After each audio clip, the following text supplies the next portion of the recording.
16 days to Election Day, and here is the biggest question. Can Donald Trump change this map? Can Donald Trump find a path to victory, meaning a path to 270 electoral votes? You see how we have it right now, lopsided for Joe Biden. 290 electoral votes now, either solid or leading Biden's way. Only 163 for President Trump. So he needs to engineer a huge comeback. Look at the toss-up states on our board, plus Maine's 2nd congressional district. Just look at these toss-up states. Let's assume they've all voted Republican before. They all voted Republican in 2016. Even if Trump won Iowa, won Ohio, won North Carolina, won Georgia, and won Florida, even if he swept the toss-up states on our board, it would still not be enough. Joe Biden would still have the lead. Donald Trump's hill is steeper than steep because Joe Biden is competitive in every one of these states. And yet, Democrats are nervous, warning against complacency, worried they have seen this movie before.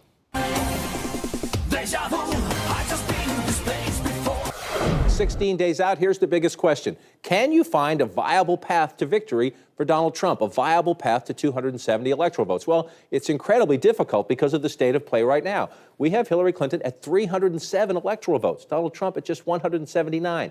Takes 270 to win. Can Trump turn it around? Yes, but it would be extraordinarily hard. With us this Sunday, Lisa Lair of the New York Times and NPR's Asma Khalid. That's a little creepy when you look back at the flashback, but that is where we were 4 years ago on this day. John, it's almost over, I think it's fair to say. Well, and to the point that everyone was making earlier about the 2004 comparison, that was one state, the state of Ohio, and we did, I think it was 11-something the next morning when that election was finally called. If you're looking at this right now, to the point, there are a lot of Democrats, Wolf, my inbox is filled with a lot of Democrats asking the very question they were just asking. These Democrats are doing it privately in email, private email saying, how dare she essentially leave with so much still in play. But if you look at this again, let's go Pennsylvania, 97%. Hold on one second. I want to go back to Dana right now. Dana, what are you learning?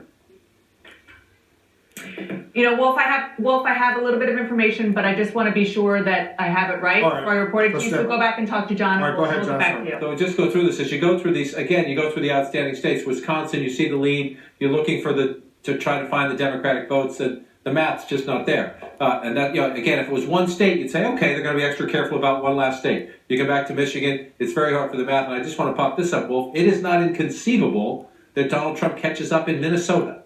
Minnesota, the one state Walter Mondale won in the Reagan sweep. Now it's the math is hard still. It's a close race there, but this is a sweep. Dana, you wanted to be precise, so go ahead.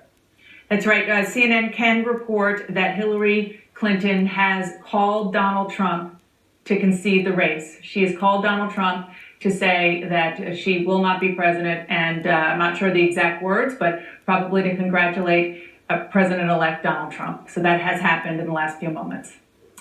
President-elect Donald Trump, if Hillary Clinton has conceded, that is dramatic. That is a dramatic development, Dana. To hear the words President-elect, we haven't yet projected that, but Hillary Clinton, what you're saying, has now made a formal telephone call to Donald Trump to concede. Is that right?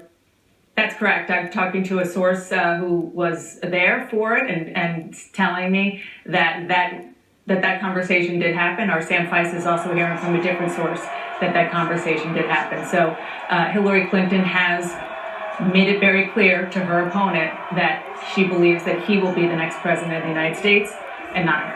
And you're also hearing she is still not going to speak tonight. Donald Trump, momentarily, we assume he will be speaking, addressing that very enthusiastic crowd there, but she won't. We don't have any indication that the plans that John Podesta, her campaign chairman, announced publicly are going to change, but it's pretty clear that phone call gave a green light to Donald Trump to make his speech. So if her aides, Jake, are telling her it's over, and she makes that phone call to Donald Trump congratulating him on winning the presidency, they've given up at this point, and Hillary Clinton has done what she thinks is the right thing. Well, they can look at the map and see the facts and the math, and the fact is that as John King has been saying now for some time, if you look at Pennsylvania, there just are not the votes there for Hillary Clinton. It's impossible to think that she's going to win that state, and if Donald Trump wins that state, that's the enchilada. That's the whole ballgame. Donald Trump, elected president of the United States. Hello, darkness, my old friend.